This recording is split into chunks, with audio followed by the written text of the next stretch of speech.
Anyway, this day, it was a very different circumstance, and I tried as best I could to concentrate on my service, which was to start off with massaging Prabhupada's head. And as I was massaging Prabhupada's head, Purushottam was coming in and out. Generally speaking, it would only be Prabhupada and the devotee who would be massaging him, but Purushottam was there too. And Prabhupada would ask, what is this? What is happening to Purushottam? Because he was in charge of the television. And he was giving some commentary, some running commentary of what was going on. And when the shot actually came of them landing on the moon and coming out, so Prabhupada asked to Purushottam, so what are you seeing? And Purushottam said, well, they have landed on the moon and it looks like they're in a very arid area. It looks like desert. And there's little pebbles and it's very dusty. And Prabhupada said, oh, there are no buildings, there are no people, there are no gardens. And Purushottam said, no, Prabhupada, this is the moon. And he was a little disturbed that Prabhupada was asking these questions, as if Prabhupada didn't know what the moon looked like.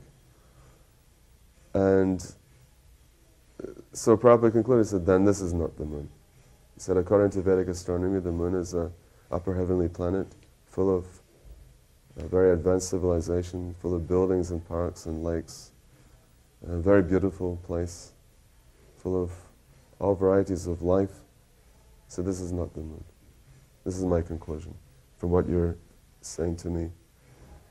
And Purushottam got into a really heated discussion and took the side of the scientists. And it was during this moment that Prabhupada went like this, and he wanted me to come and sit in front of him.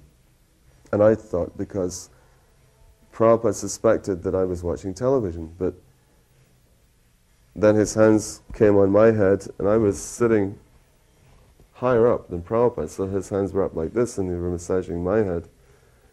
And he said, like this, you do like this. And so he did this twice. And then the third time when I went back, I was massaging, and Prabhupada said, still you're not getting it right. And I said, but Srila Prabhupada, I promise you, I'm not looking at the television. I'm not. I'm just concentrating on... And then Prabhupada chuckled and said, that's all right. But also, at that same moment, because we were close to the door, to the hall, and the door was just slightly open. There was just like a little chink. And Prabhupada looked through the crack in the door, and he saw that Malati had just taken some milk bottles from the little hatch by the main front door to the flat, and she put these dirty milk bottles on the same little table that the offering that she had gone to great pain and trouble to prepare for Prabhupada's deities. And she had put these dirty bottles on there. And of course, this is putting something very suchi with something very muchi.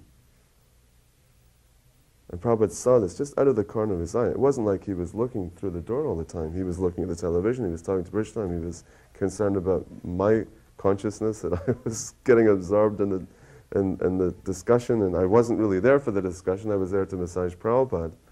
And at the same time, Malati had messed up an offering. And so then he called Malati in a very angry mood. And again, generally speaking, when Prabhupada is taking a massage, he doesn't call on any ladies to come to see him.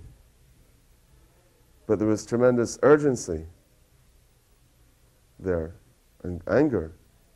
And Malati flew in through the door, paid her obeisances, and she was clutching the top of her sari, keeping it over her head. And, what's happened, Srila Prabhupada? He says, can't you see? Can't you learn? I have taught you so many things, can't you learn? When are you going to like this? And she didn't know what she had done. She did not know what Prabhupada was talking about. So she was getting more and more confused. And she was getting really disturbed. And then Prabhupada had to point out what she had done. And then she started to cry, and then she ran out and she took the bottles away. Prabhupada also was greeting of the deities when he first arrived. So he said, be very careful. He said, do not become proud. He said, you are dealing with Radha and Krishna. Don't be proud. Then everything will be spoiled. And then another time, one guest asked Prabhupada, he says, why does Krishna have peacock feather? You know, and I remember I was thinking, well, Prabhupada's going to give some far-out esoteric reason, you know, that peacocks are this, and therefore he goes that. And Prabhupada just turned around and said, because he likes to. You know, it's the way Prabhupada said it. It was just so it was so simple. And actually, Prabhupada said on another occasion also, he said that he was sitting on the Vyasasana and he said, this Krishna consciousness, it is so simple, you will miss it. He said, it is so simple, you will miss it. And I always remember that because it was just so simple, you know, what he was saying. And yet it was so deep. Because Prabhupada said, this Krishna consciousness is so simple, you will miss it. There was an ecumenical meeting. Shamsundar had arranged for a few clergy to come and meet Srila Prabhupada. It was a sunny afternoon, so we met on the lawn. And Prabhupada was sitting down on the grass. And there were 3 chairs put out for some of the clergy who aren't accustomed to sitting cross-legged on the grass.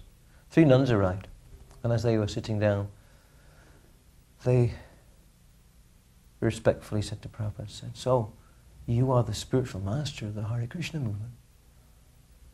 And Prabhupada said, no, I am the spiritual servant. Very quiet. I don't even know if they heard him.